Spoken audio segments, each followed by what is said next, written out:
그럼 저희 기자회견 바로 시작하겠습니다. 첫 번째 순서로 저희 참석자 소개하고 10여 분간 발제 듣고 각 참석하신 단위 회장님들, 대표자분들 발언 듣는 시간으로 진행을 하겠습니다.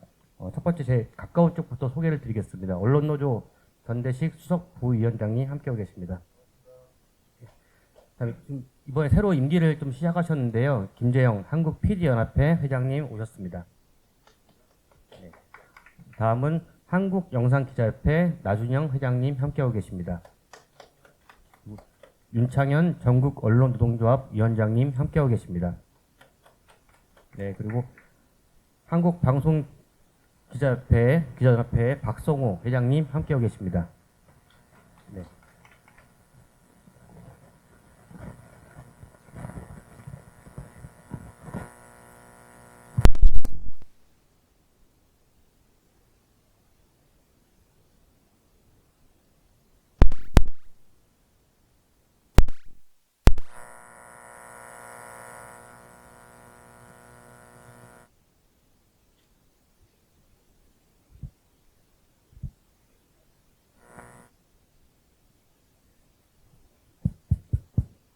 파란 건 뺐어요. 예. 네, 이건 괜찮습니다. 네.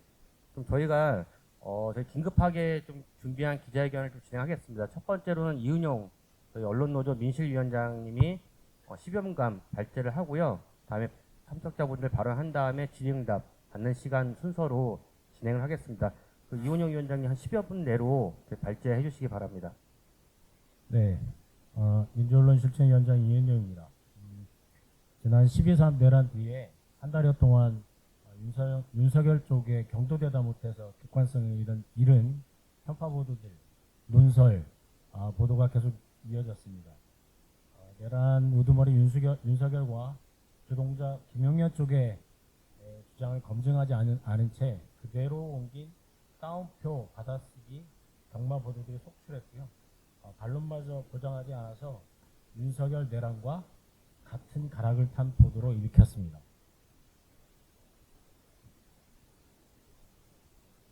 대표적으로 윤석열과 김용현 쪽에만 귀 기울인 사례로 제가 그리고 매일신문 보여드리겠습니다. 지금 화면에는 1면에서 5면 정도 5개여서 얼마 안 되어 보이지만 이게 굉장히 크기가 크고 펼쳤을 때 모두 윤석열 이야기 11꼭지인데요. 이게 컬러로 모든 기사가 5면까지 11꼭지가 나왔는데 이 중 한 꼭지를 제외하고는 말하는 이가 모두 윤석열 뿐입니다. 그리고 단 하나의 반론도 없이 그 10꼭지에 모두 윤석열 쪽 그날 기자회견하면서 무엇을 사과했는지 모를 지경이라 할 정도의 이야기를 1면서부터 5면까지 모든 기사를 전면으로 이렇게 도배를 했는데요.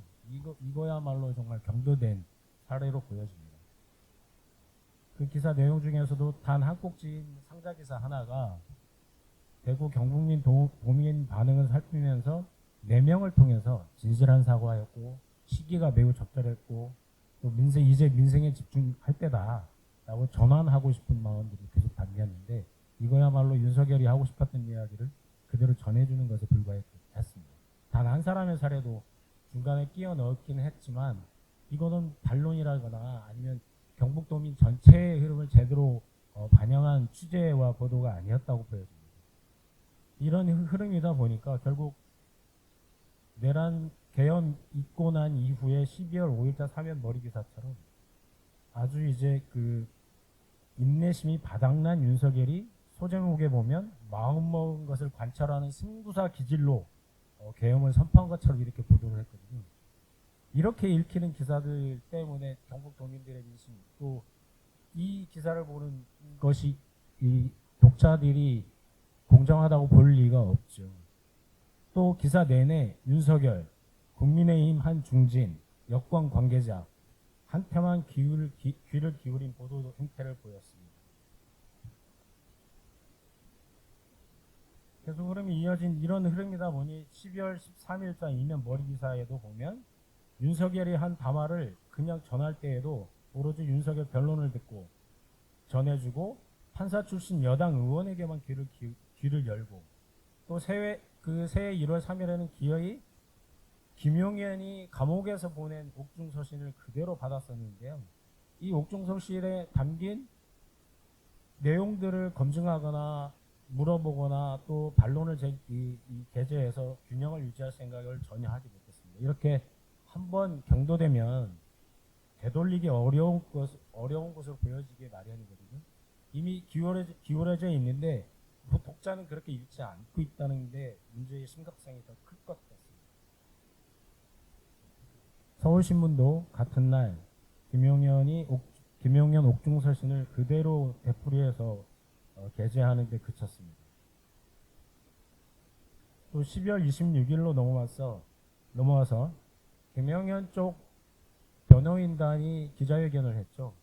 전날 언론현업단체가 공동으로 이 기자회견에 참석한 이 매체를 일부 제안하면서 자기들이 말하고 싶은 또 그 매체들만 선별해서 했던 표현의 자유를 억압했던 사례가 있어서 심지어는 취재 거부까지 하자고 제안이 됐던 기자회견이었습니다.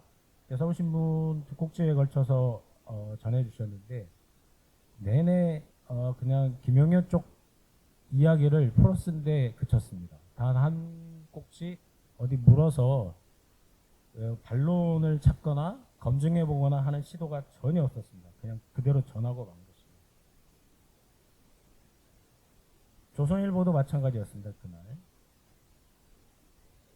특정 언론 취재를 거부한 채 열린 회견 보도를 그대로 말하는데도 받아 쓴 것은 그냥 대서방에 지나지 않지 어찌 이 정론지라고 스스로 말할 수 있겠습니까?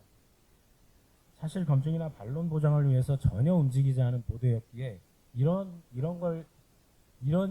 보도가 계속 되풀이되면 될수록 김용현과 윤석열의 계엄과 이 반란 행위에 더 힘을 보태주는 것에 지나지 않는 것이죠. 같은 김용현 회견을 연합뉴스도 보도를 해주셨는데 그날 10시 57분에 일보를 내고 김용현 쪽에서 이야기한 통행금지가 포함되어 있었는데 포고령 안에 윤석열이 삭제하도록 지시했다. 그러니까 이게 더 심한 포고령이었지만 윤석열이 잘한 덕분에 이렇게 그나마 이 정도에 그쳤어라고 읽힐 수 있을 것인데요. 이 내용을 종합과 종합 2보로 그날 오후까지 이어서 양을 늘려서 보도를 해주셨거든요. 이렇게 처음에 속보를 전할 때는 연합뉴스의 이 통신사의 특성상 속보를 전하고 말 수도 있습니다. 그런데 종합 보도로 계속 이어진다면 살이 더 붙고 자세한 내용이 소개가 되고 할 텐데 결국에는 종합 2보까지 갈 때는 이 내용 검증이 이루어져야 마땅하죠. 일방의 이야기를 전할 게 아니라 이렇게 내란 수괴들의 이 변명을 그대로 보내주는 것은 매우 곤란하다고 보여집니다. 그래서 종합 2보로까지 갈 때는 진실을 검증하고 분석하고 반론을 확인하는 게 더욱 필요하다고 보여집니다. 아마 이건 이 정도로 그냥 종합 2보로 쓰면서까지도 그냥 그 내용 그대로 내용만 늘렸을 뿐이라면 이렇게 쓴 까닭이 무색한 것이죠. 편집 책임자가 게이트 키핑을 제대로 하지 않았다고 보여집니다. 다시 매일신문 12월 27일자 칼럼 전해드리겠습니다. 이분이 디지털 논설실장이신데 지면에 논설도 함께 쓰고 계십니다. 사설을 쓰고 계시는 분이십니다. 단 한 번도 증빙된 적이 없는 종북 친북 좌파하고 조중동, 더불어민주당, 국민의힘의 특히나 한동훈 걔가 내 이 집단이 연합체가 생긴 적이 없는데 막무가내로 연합체라고 적시를 합니다. 허위죠. 이 연합체가 내란 수괴를 빨리 탄핵하려고 총공격했다고 하는데 이 근거가 도대체 어디에 있는 것입니까? 허위입니다. 논설을 쓰더라도 논평을 하더라도 사실의 바탕을 두고 엄밀하게 엄격하게 써야 합니다. 아주 저널리즘 기본으로부터 크게 벗어난 서술이었다고 보여집니다. 이런 공격에도 오히려 윤석열 지지율이 30%로 강하게 돌파했다는 이야기를 해놨는데요. 이게 데일리안이 여론조사 공정이라는 그 조사기관에 의뢰한 건데요. 이게 그 무렵에 어떻게 30%까지 윤석열 지지율이 솟았는지는 그 여론조사의 공정성과 객관성에 대한 여부를 확인하는 것을 차치하더라도 그 데일리안이 공개한 이 조사 결과에서도 30%뿐만이 아니고 그 조사 자체도 68.2%는 윤석열을 지지하지 않는다는 응답률이 있었거든요. 논설의 이 68.2%는 전혀 내보이지 않고 30.4%만 소개를 했습니다. 일부러 68.2%에 눈 감았다면 편파 왜곡인 것이고 30.4%만 이 수치만 진짜 눈에 띄었다면 매우 심각한 확증 편향 논설인 것입니다. 이후로 꾸준히 이 믿기지 않는 이 논설위원회 계속 서술이 이어지는데 지난달 21일 세종대로 탄핵 집회에 대한 그 200만 대 그 탄핵 찬성 쪽에는 사람이 많지 않아서 압도했다고 했는데 얼마나 서로 압도될 만한 것인지 비교할 수 없는 막무가내의 서술을 하고 계십니다. 이건 정말 무책임한 논설 행위입니다. 지난해 11월에 더불어민주당과 국민의힘이 헌법재판관 3명을 추천하기로 이미 합의된 사실을 그냥 덮어두고 민주당이 일방적으로 국회 추천을 강행했다고 사기성 꼼수라고 암시하는 것은 심각한 문제가 있다고 보여집니다. 이러다 보니 심지어는 매일신문 독자권익위원회에서 지적이 나옵니다. 성민의 뉴스픽을 두고 계엄이 정당하며 탄핵은 선동이라는 내용을 담았는데 언론사가 아니라 마치 선전선동 기관지 같다고 썼거든요. 말씀하셨거든요. 바로 이렇게 지적해 주신 것과 같은 맥락의 논설인 것 같습니다. 언론인으로서 가장 하지 말아야 할 서술 행위인 것으로 보여집니다. 또 새해 1월 2일자 연합뉴스 TV의 집단 사이 관련 내각 월권 비판도 제목으로 해서 헌법재판관 임명 후폭풍이 거세다는 보도가 있었습니다. 대표적인 출입처에 물드는 금묵자욱경 보도로 보여집니다.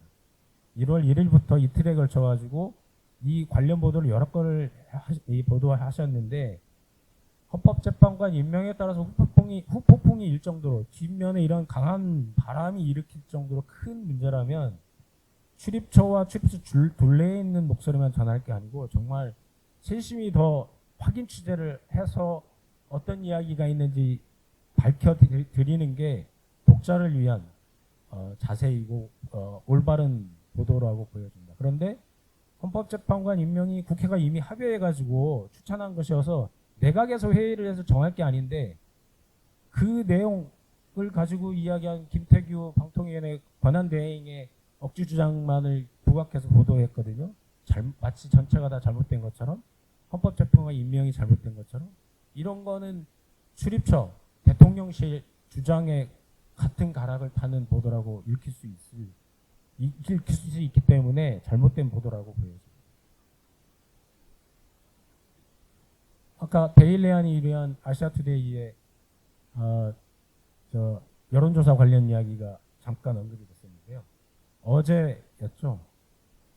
또 데일리안 조사에서는 윤석열 지지율이 30%라고 했는데 어제는 40%를 돌파했다고 여러 매체에서 또 여론조사 결과를 가지고 썼습니다. 또 아시아투데이였고요.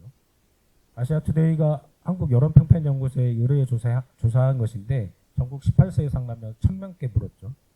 윤석열 지지율 40%를 문화일보, 한국경제, 머니투데이, TV조선이 전했는데 특히 일제히 돌파라고 더 씌워서 기사 무게를 아주 크게 늘렸습니다.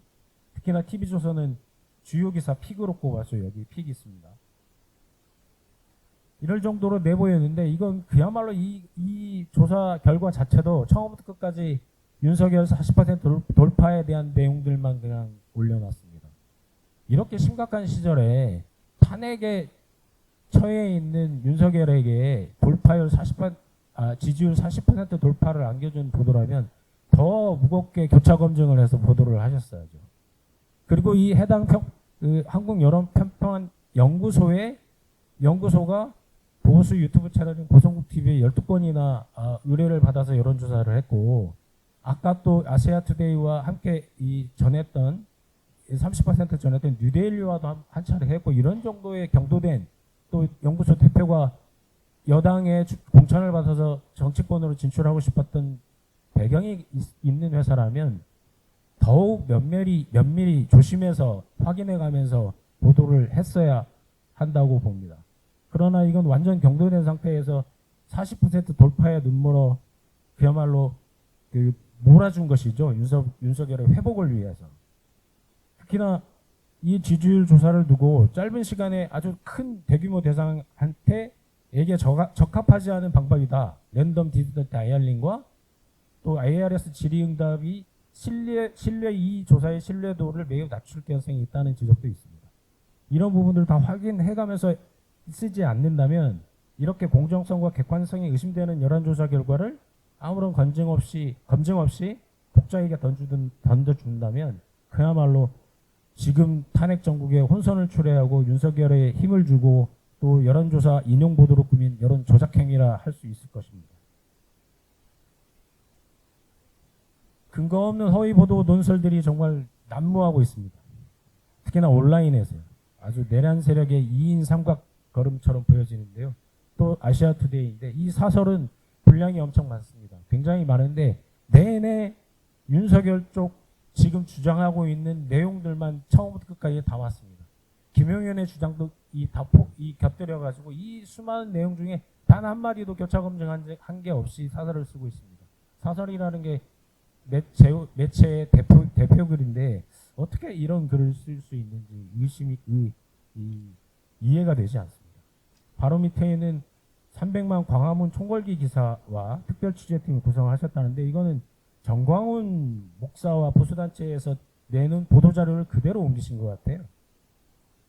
이 내용을 특별취재가 아니라 그냥 보도자료를 그냥 옮기신 것 같은데 그 안에 있는 검증들도 팩트 검증이 전혀 이루어지지 않았습니다. 심지어는 바로 아래에 있는 크리스천 투데이는 위에 있는 아시아 투데이의 보도 내용을 문구 몇 개 조사나 아니면 틀린 띄어쓰기 바꾼 것, 맞춤법 조금 바꿔가지고 그대로 쓰신 것 같아요. 이렇게 경도된 일을 하고 있습니다. 그야말로 2인 삼각이죠. 이런 온라인 보도들이 정말 근거 없이 함부로 이야기하는 보도들이 너무 꾸준히 이어지고 있습니다. 심지어는 매체가 뭐죠? 더 퍼블릭, 박필규의 민심군심에서는 5.18 광주 민중항쟁에 다시 북한군 이야기를 곁들여가면서 간첩 이야기까지 하고 있습니다. 이번 탄핵 정국에 윤석열 이쪽에 연결해가지고 이런 몰지각한 행위들을 그대로 온라인에 던져주는 것은 정말 여론을 호도하고 그 탄핵 세력에게 힘을 보태주는 행위들인 것이죠. 자제해 주실.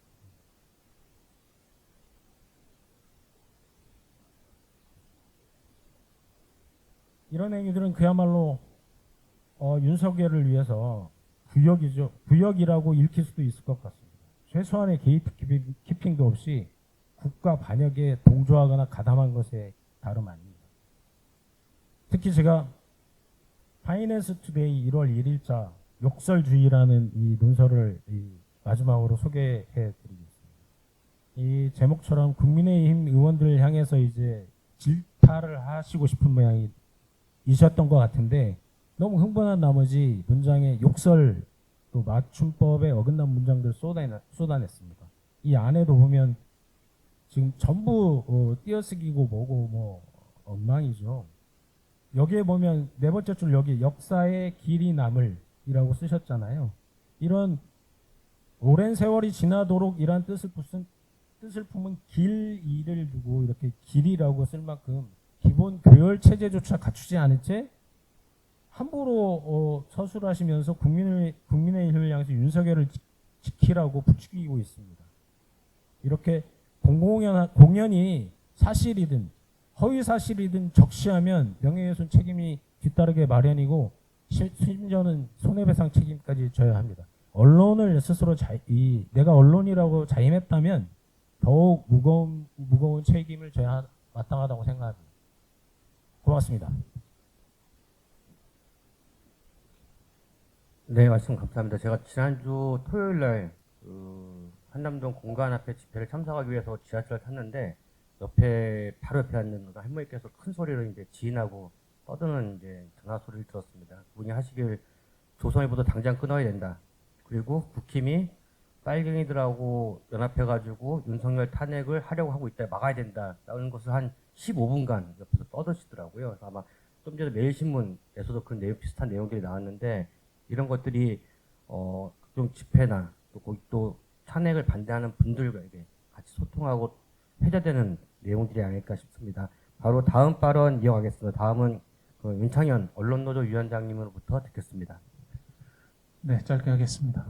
잘 보셨겠지만 오늘 소개하기도 민망한 사례들인데 저희가 굳이 소개를 한 것은 그동안 한국 사회에서 크게 주목받지 못하고 주변화되어 있던 극단적 매체들, 저는 사실 이분들 언론이라고 부를 수 없다고 생각합니다. 언론의 외피를 쓴 극우의 확성기 노릇을 하고 있는 매체들인데 그런 매체들이 최근에 이 윤석열 탄핵 정부과 맞물려서 디지털 미디어 환경을 등에 업고 조직적으로 세를 넓히고 있다라는 느낌을 지울 수가 없었습니다. 오늘 보이는 사례에서 보면 그러니까 이런 여론들이 지금 여론이 아니라 이런 메시지 조작, 여론 조작 행위들이 국민의힘 국회의원들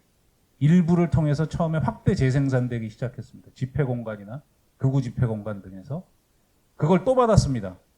그걸 국회의원의 주장이란 이름으로 일부 보수 매체를 넘어서서 일종의 균형 보도를 이유로 다수의 매체들이 그 주장을 또 받았습니다. 따옴표 저널리즘의 이름으로 그런 행위들이 행해지고 그것들이 우리 사회에 주변화되어 있던 극우 집단들을 세력화하고 모아가는데 큰 힘을 주는 이러한 상황으로 흘러가고 있습니다. 앞서 이제 여론조사 문제를 말씀하셨는데 이게 이제 과거와는 달라진 저는 지점들이라고 봅니다. 과거에 이런 극단적인 매체들은 워낙 허무맹랑한 주장들을 해서 사실은 여론의 파급력이 그렇게 크지 않았습니다. 거의 여론에 영향을 미치지 못했는데 이번에 보시면 알겠지만 여론조사를 가장한 여론 조작 행위를 하고 이 결과물들을 자기들뿐만 아니라 보셨잖아요. 한국경제, TV조선, 머니투데이 그동안 뭐 성향에 관계없이 거의 기성 언론이라고 불리는 매체들이 무비판적으로 인용 보도를 합니다. 그런데 이 아시아투데이가 의뢰했다는 그 코프라 한국 여론평판 연구소인가요? 여기에 조사 문항 자체도 보면 굉장히 편향돼 있습니다. 이거 중앙여론조사심의위원회 들어가시면 다 검색돼요.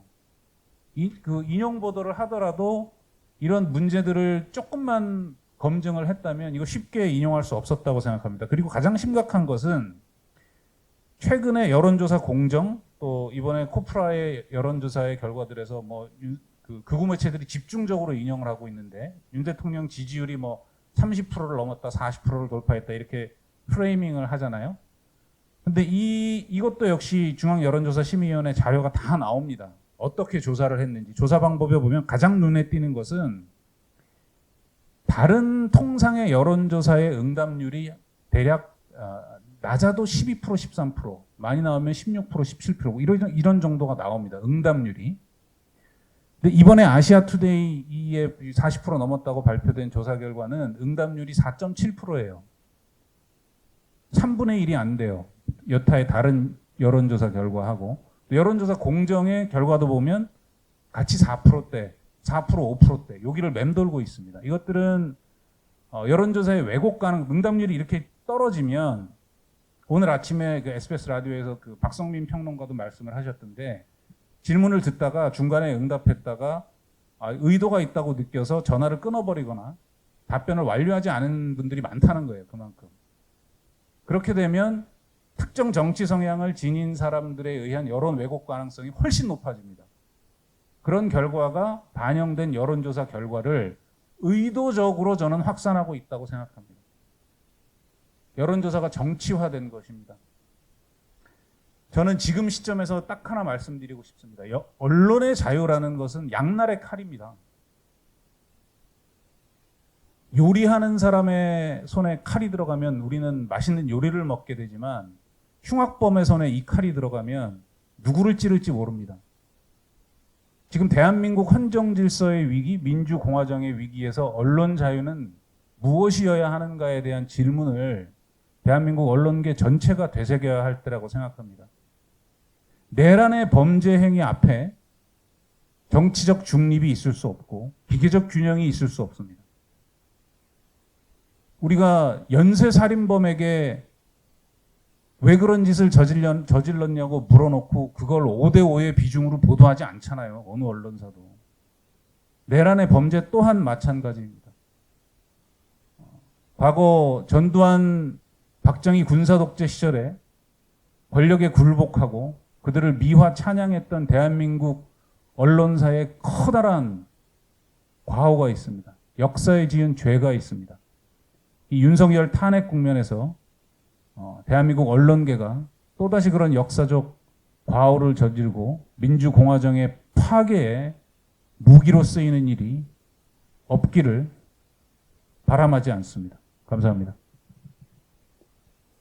네, 말씀 감사합니다. 지금 비상계엄 그리고 내란 사태에서 정치적 중립과 기계적 규정이 아니라 진실 보도를 위한 보도를 취재를 다시 한번 강력히 촉구합니다. 다음 말씀 이어가겠습니다. 박성호 방송기자연합회장님께 부탁드리겠습니다. 네, 짧게 하겠습니다. 비상계엄 초기와 달리 시간이 흐르면서 한국 사회가 많이 좀 이상해지고 있습니다. 다시 말씀드릴게요. 비상계엄 초기와 달리 시간이 흐를수록 한국 사회가 많이 이상해지고 있습니다. 국헌문란 사태를 정치적 찬반이나 입장차, 견해차, 공방 이런 식으로 변질시키려는 이들이 있고 또 그것을 통해서 정치적 손실을 만회해 보려는 이들도 보입니다. 그 과정에서 언론을 도구로 이용하려는 사태도 보이고요. 이럴 때일수록 언론이 원래 관행을 별 생각 없이 반복하다가는 자칫 그런 이들의 프레임에 악용될 수 있다 이런 걱정을 합니다. 우리가 여러 번 얘기하는 것을 좀 사례만 달리해서 말씀드리자면 지금 유신 체제였다면 유신헌법을 추진하는 세력과 이에 반대하는 시민 국민들의 여론을 공방으로 다루지는 않을 것 아닙니까? 저는 사실 오늘 여기 여러 문제적 사례들이 제시되어 있지만 방송을 대표하는 방송기자연합회장 입장에서는 방송 매체는 그나마 다행히 다른 매체에 비해서 그렇게 심한 프레임 놀이에 휘말리거나 일탈하지는 않는다고 판단을 합니다.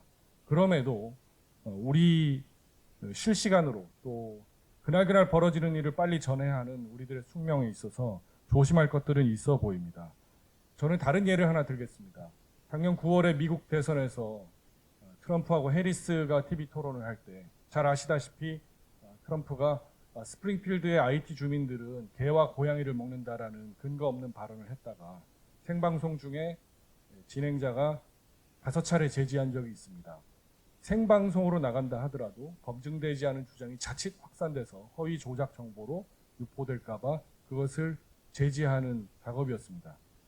정제해서 내보내는 메인 뉴스에서 그날 제가 미국의 3대 네트워크 방송을 다 모니터를 해보니까 전부 똑같은 표현을 썼습니다. 트럼프의 발언을 여과 없이 보여주되 그 발언에 반드시 표식을 남겼습니다. 검증되지 않은 주장, 입증되지 않은 주장이라고 해서 영어로 unsubstantiated claim이라는 표현을 꼬박꼬박 썼습니다. 비상계엄 이후 내란 폭동의 주범과 주동자들을 전하는 뉴스에서 그들을 옹호하는 사람들의 목소리 무조건 침묵시키거나 억제해서 없는 것처럼 하라는 것은 아닙니다. 하지만 그들이 어떤 주장을 하고 그것의 근거는 무엇이고 무엇이 입증되지 않은지 반드시 표식을 남기는 것이 우리 언론이 해야 할 숙명이라고 생각합니다. 여기서 말씀 마치겠습니다. 네, 말씀 감사합니다. 바로 다음 발언 이어가겠습니다. 김재영 한국피디연합회장님 부탁드리겠습니다. 네, 이번 12.3 내란 사태로 인해서 물론 지금 윤석열 대통령 그리고 그 주변 고위 관료들의 그 어떤 비헌법적, 반헌법적 이 인식과 행동이 다 드러나고 있는데 사실 시민들은 그와 비슷하게 언론에게도 사실 책임을 묻고 있습니다. 그걸 알았는지 많은 언론들이 사실 이 사태 초반에는 이 위헌 사태, 이 반헌법적 위헌 사태에 함께 하는 모습을 보였습니다. 그러다 한 달이 지난 이후에는 또다시 이 시민들이 불신할 수밖에 없는 언론의 형태를 지금 반복하고 있습니다. 최근에 제가 굉장히 눈여겨보고 있는 것이 헌법재판소에서 일어나고 있는 일입니다.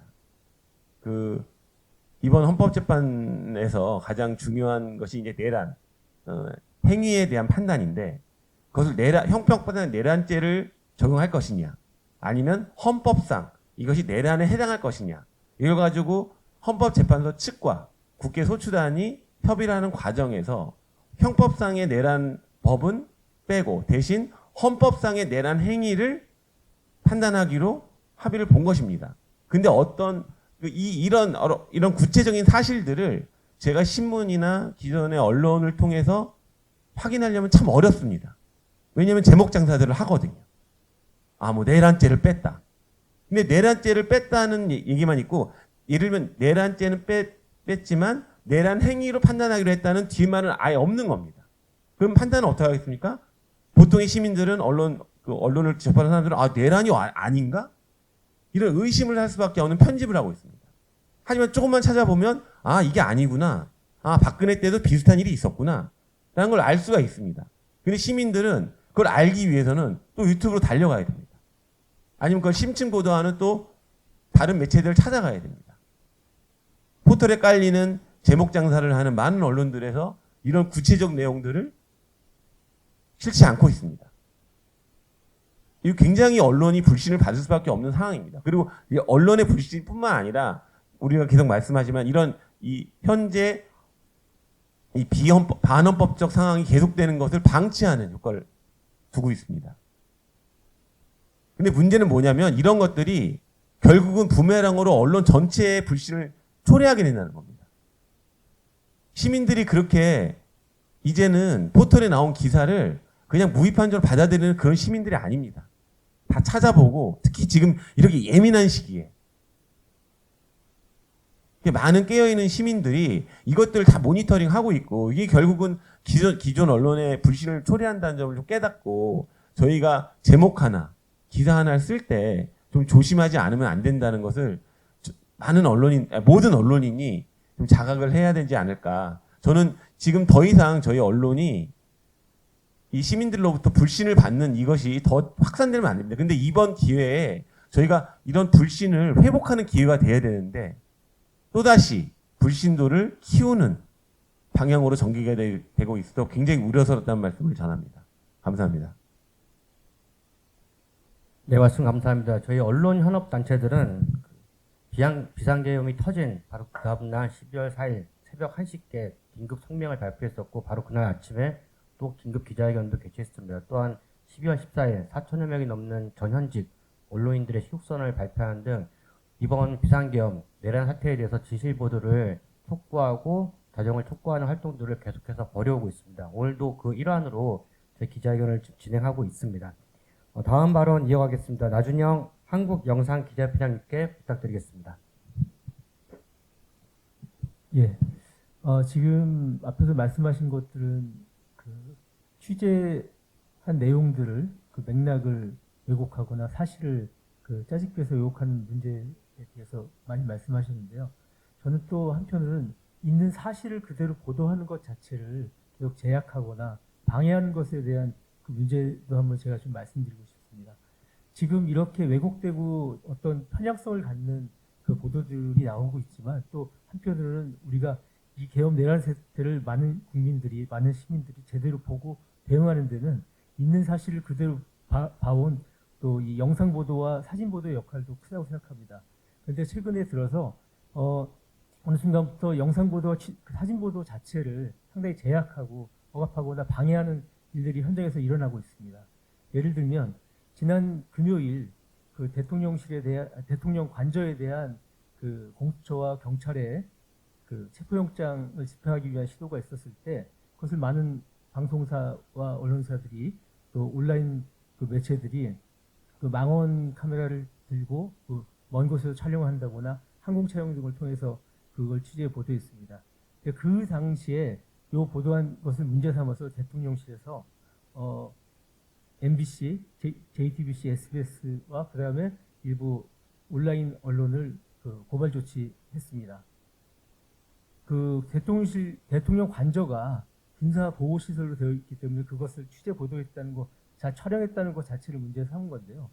지금 단순히 평상시에 그 대통령 관저로서 군사 보호 시설로 묶여 있는 시설을 취재한 것이 아닙니다.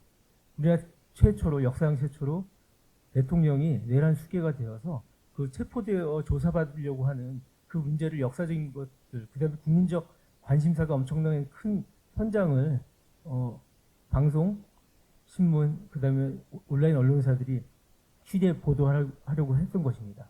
그런데 그것을 그 군사 보호 시설이라고 해서 그것을 취재했다는 이유로 고발 조치한다는 것은 그 앞으로 있을 이런 계속되는 체포영장이나 그 다음에 이후에 있는 내란 수사와 관련된 것에 있어서 제약을 하려는 그런 대통령에 대한 심리 경호이자 그 다음에 그 계엄 내란 사태 당일에 발동했던 그 계엄 포고령을 그대로 이어가고자 하는 그런 것이 아닌가 생각합니다.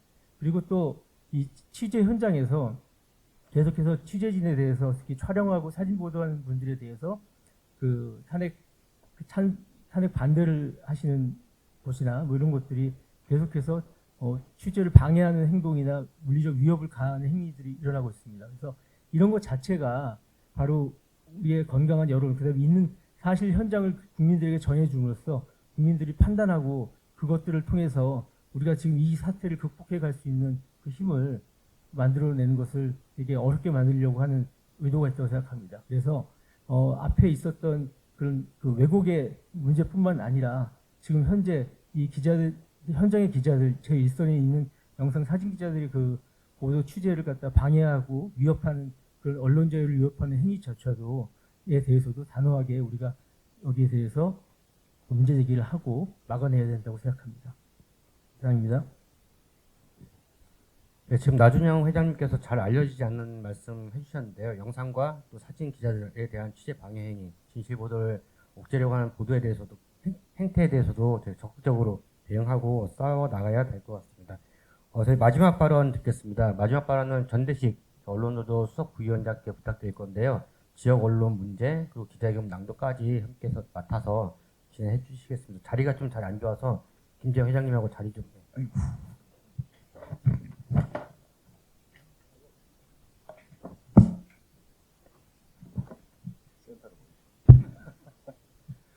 예, 저 마지막 발언인데 말씀이 좀 많은데 앞에 다른 회장님들 말씀하셔가지고 저는 크게 두 가지 정도만 말씀을 드릴게요. 일단 먼저 오해하시지 않으면 좋겠던 게 여기 오늘 거론된 언론사들이 유독 나빠서 그런 게 아닙니다. 유독 그 보도에 대한 사회적인 파급력이 크기 때문에 그 문제에 대해서, 그 힘에 대해서, 그 책임에 대해서 이건 아니지 않냐라는 문제의식을 가지고 언론 현업단체 분들이 모셨던 부분들을 좀 받아서 주시고요. 특히 언론노조 같은 경우는 아다시피 36년 동안 언론의 공공성 확장, 그 공공성 확장의 실천적인 요강이 민주언론의 실천입니다. 그 민주언론은 과거에는 자본과 권력의 부당한 편집권과 편성권 침해에 대한 저희들이 저항이었다고 하면은 최근에는 자본, 포털, 또 나아가서는 언론사 내부에서 보도를 하지 못하는 침체적인 분위기, 그리고 내부에서 이루어지는 각종 보도에 대한 통제, 이런 부분 역시 시대를 변해서 저희들 민주언론의 지평 싸움의 투쟁의 지평이 넓혀졌다 보고 있습니다. 그런 측면에서 오늘 이 기자회견을 좀 이해를 했으면 좋겠고요. 좀 불편하도 말씀을 드리게 되면은 특히 지금 연합뉴스 보도들이 지금 많이 좀 거론이 되지 않았습니까? 이 부분들은 아시겠지만 우리 MBC, KBS, EBS 포함한 공영방송 이전에 연합뉴스 역시 국민의 세금인 공적 재원이 투입되는 공영 언론사입니다. 아시다시피 대한민국에 한 28,000개 정도의 언론사가 있는 걸로 알고 있는데 문체부에 따르면 상당 부분들이 아시겠지만 지금 현재 이 중앙정치인이 말하는 서울의 헌재와 한남동 국회에서 벌어지는 이런 취재 현장에서 흔히 말하는 서울 중심에 있는 언론들은 언제든지 현장 접근이 되기 때문에 기본적인 팩트가 생산됩니다. 따라서 이런 팩트를 통해서 각 사마다 어떤 논조를 가지고 사설이나 의견을 발표하는데 서울을 벗어난 비서울 쪽에 있는 언론들은 대부분 다가 연합뉴스를 비롯한 통신사 뉴스를 근거 잡아서 보도를 하게 됩니다. 그래서 그것 때문에 연합뉴스가 방향에 대해서 어떤 방향을 가지냐에 따라 가지고 상당 부분 언론들이 그에 좌우받을 수 없는 한국의 언론 유통의 구조가 있습니다. 아울러 연합뉴스는 뉴스통신진흥법이라고 하는 법이 있습니다. 거기에 분명히 공적 책무를 규정했습니다. 그 5조 보시게 되면은 5조의 제목이 뉴스통신사의 공정성 공익성입니다. 여기 어디에도 빨리 보도하라, 많이 보도하라, 있는 그대로 보도하라는 말은 없습니다. 대신에 5조에 보게 되면은 전 읽어드릴게요. 5조 보게 되면은 이 항이 뉴스통신사는 국민의 윤리적, 정서적 감정을 존중하여야 한다. 라는 조항이 있습니다. 이 말은 뭐냐면 연합뉴스 역시 지금 내란범에 대한 그 탄핵에 대한 3분의 2 이상 국민들이 동조하고 있다는 이 정서에 대해서 단순하게 양시양비, 기계적 균형을 가져서 안 된다는 부분들을 우리의 오늘 주장이 아닌 공적 책무로 법에 명시가 되어 있습니다. 그래서 오늘 기자회견은 이런 조항들을 혹시나 뭐 있지는 않았겠지만 이런 부분들을 다시금 한번 새겨서 보도를 좀 해 주십사 합니다. 아울러 지금 매일신문이 지역뉴스에 대표적으로 거론이 되고 있는데 상당 부분 매일신문이나 보도 부분들은 이은정 위원장 발제처럼 문제가 있는 부분들을 아셨을 거고 더 문제는 아예 보도를 이렇게 방향이 이상한 것도 문제지만은 보도를 하지 않는 것 동안 굉장히 무책임한 겁니다. 과거 같으면은 실제 이 내란이라고 하는 초유의 사태에 대해서 특별지휘팀이나 이런 부분을 보내야 되는데 제가 알기로 지역신문 상당수가 그런 부분이 빠져 있는 걸 알고 있습니다. 그래서 매일신문처럼 보도를 근거 없는 의견과 주장을 통해 하는 보도도 문제겠으나 오히려 우리는 서울과 무관하다, 우리 중앙에 벗어나 있다 해서 침묵을 지키고 통신사 위주에 따라가게 하는 보도 역시 무책임한 보도라고 보입니다. 아시겠지만 한 달 동안 우리 시민들이 길거리에서 응원봉을 들고 지금 탄핵 찬성을 외치고 있습니다. 언론인들이 여기에 같이 앉아가지고 응원봉을 두고 집회 시위에 참석할 수는 없지 않겠습니까? 우리의 말과 글이 무기가 됩니다. 하지만 우리의 말과 글이 과연 무기가 아닌 지금 시점에서 오히려 흉기가 되지 않는지 저희들의 존재 이유를 한번 반추해 보아야 할 것 같습니다. 아울러 아까 위원장 말씀하신 것처럼 과거의 박정희의 독재 정권, 전두환의 군부 독재 정권, 그리고 각종 사건에서 언론인들이 오히려 보도를 잘못해서 언론 부역자라고 낙인 찍혔던 세월들이 있습니다. 아마 이번 사태가 언제든지 정리가 되고 되겠지만 그때 우리 언론인들이 과연 어떤 타이틀을 가지고 우리 일반 국민들, 독자들, 시청자들에게 자리매김할 것인지 지금이라도 저는 각성하면 좋겠습니다. 한편 언론노조는 지난 12월 중집에서 말씀드린 것처럼 이번 내란과 탄핵 관련해서 언론사 내에서 탄핵이나 내란에서 동조 혹은 적극적으로 부역했던 세력에 대해서 저희들은 분명히 실체적 진실을 조사해서 발굴해서 필요하면은 기록에 남기는 작업들을 계속 할 생각입니다. 그래서 그런 측면에서 오늘 언론 현업인들이 말했던 여러 가지의 질정에 대해서 야 우리 언론만 왜 그래 특정 언론이 더 문제인데 이렇게 볼 게 아니라 오히려 이렇게 따끔하게 질책하는 부분들 가지고 내부에서 좀 싸워주십시오. 내부에서 싸워주시면 언론노조, 기자협회, 방송기자연합회, PD연합회 등등 저희 언론 현업인 단체들이 외부에서 열심히 맞장구 치며 싸우겠습니다. 이상입니다.